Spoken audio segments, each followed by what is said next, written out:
Rev up your engines!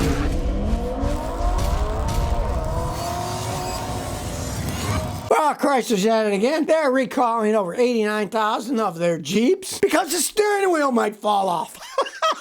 I'm not making this up. An incorrectly built steering column, the U-joint, may fall off. Now, when you turn your steering wheel, the steering wheel turns your wheels, but there's various angles. So the steering wheel shaft has a universal joint so it can flex, right? Well, it turns out they might not have made those right. That joint can just break. You no longer have your steering wheel connected to your drive wheels. They're saying owners may notice a noise. Yeah, you turn the wheel, you hear crunch, crunch. That means the joint's starting to break, right? And these are 2021 to 2023 Jeeps, Grand Cherokees and Grand Cherokees L. They can't even make steering columns on their cars. Right? Some simple thing, steering column, a universal joint, bolt them together. Well, they didn't bolt them together, I guess. You'd be driving down the road. If you own one of those things, you hear any noise, man, I wouldn't even drive. I'm not going to chance it that the steering wheel's going to break off, so you turn the wheel, and then nothing happens except you run into something. And they talk about, oh, Stellantis says we got quality. We're making all kinds of money. We make great vehicles. No, they don't. They make garbage. They spend a lot of money advertising. I'll give them that.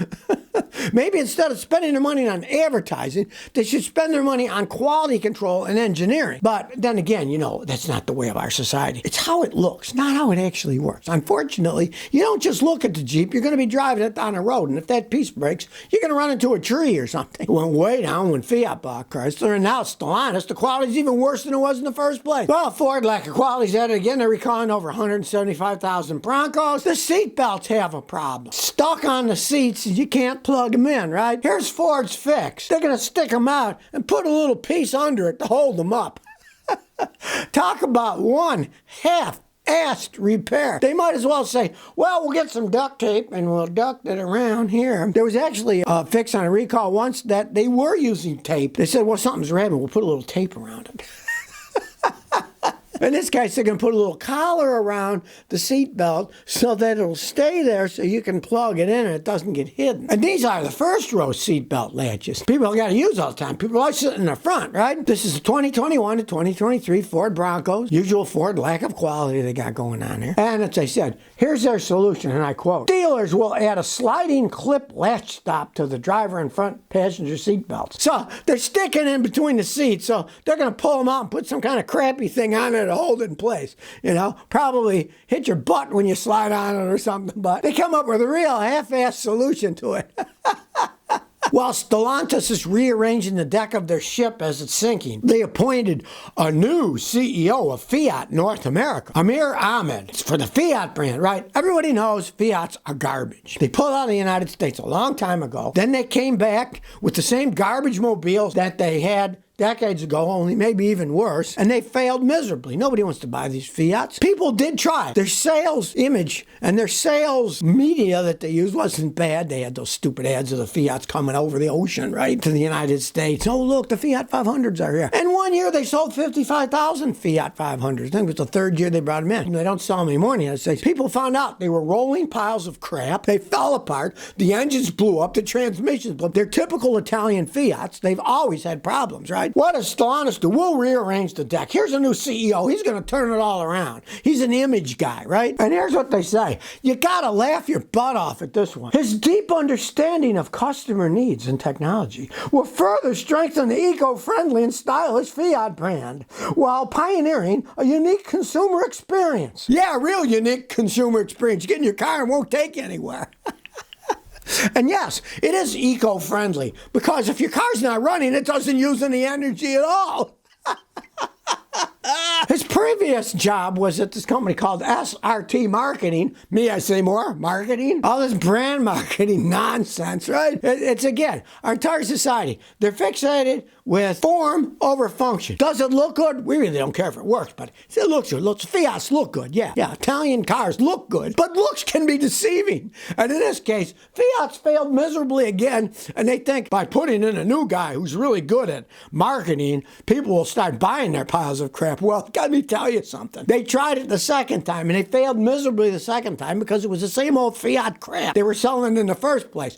Ask anyone who bought one of those Fiat 500s and had problems with it, or any of the other Fiats they attempted to sell in the United States. It was a miserable failure. And putting some guy in who's the brand marketing, let me tell you, it isn't going to save them. It might sucker a few more people into buying the crap, but after they do it, it falls apart. They'll learn and they won't buy another one. Watch your 58 says, I got a 2003 Ford Excursion, 130,000 miles. It's really slow to start. It runs a little rough. The fuel trim readings go between plus 3.4 and minus 1.6. I put in a fuel pump, relay fuel filter, and clean the map, but it still does it. I tried cleaner, helped. It's an old Ford, got a lot of miles on it. I will tell you what the numero uno thing that's doing what yours is doing, since you already did all those other things, and it didn't fix it. Intake manifold vacuum leaks. Now, they're very hard to find. The intake manifold on that stupid engine is made out of, guess what? Plastic. It's made out of plastic.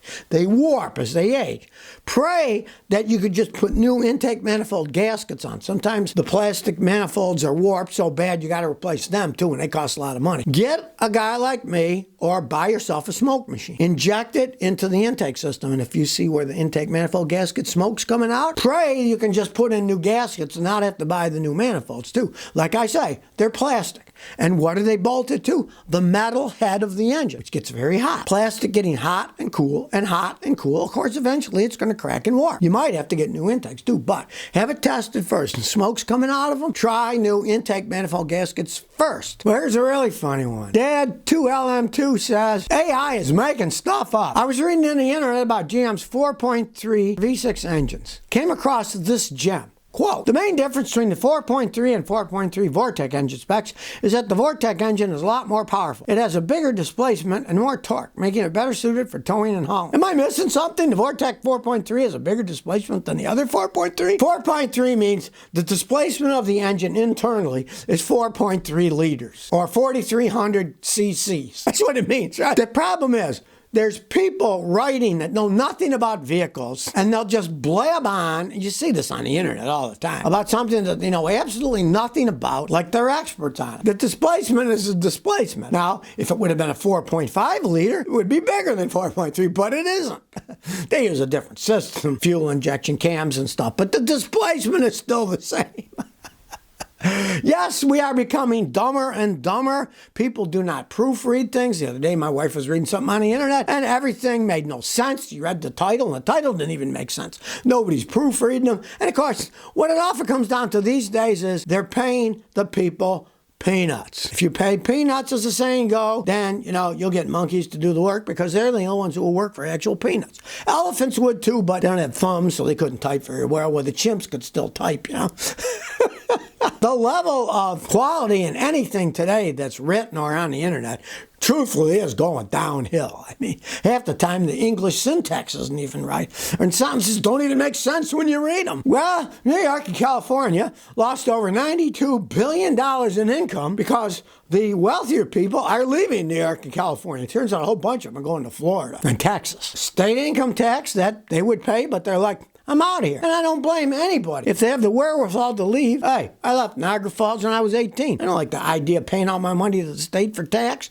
And what do you get? Crappy roads, cold weather, salt on the road that eats your cars up. So it turns out over the last 2 years, California and New York have lost $92 billion in tax that these people were paying. You got to consider, one, that's a reasonable amount of money, right? And that's the people that were paying the tax that are no longer paying the tax. We all know they're ultra wealthy, don't pay any tax at all. They hide them somewhere, offshore or whatever, right? These are people who actually were paying taxes. They're like, I'm not going to pay this anymore. And they moved out of the state to a state that doesn't have the taxes, like Florida, Texas, or Tennessee. So it's both higher income owners and businesses that are leaving these places because they're like, hey, why should we pay all these taxes when you can go someplace that you don't have to pay these taxes? They act like in New York, California, that, it's the greatest, New York City, the greatest city in the world. Eventually, people are going to say, this taxing is too much. And at least as it stands today, we're allowed to emigrate in the United States from one state to another. And they can't just chain you to California and New York State. And the smarter people are saying bye-bye and leave. Of course, that'll leave the tax basis there even worse than what it was. They'll have to pay it. The infrastructure in New York especially is falling apart. And with less tax dollars and people with less money that are the ones that left, it's kind of a double-edged sword. The people that are smart with money leave in the businesses, and the people that don't have any money, they can't squeeze them anymore. They don't have any money to squeeze out of them. I mean, they'll try, but they won't get much. So if you never want to miss another one of my new car repair videos, remember to ring that bell.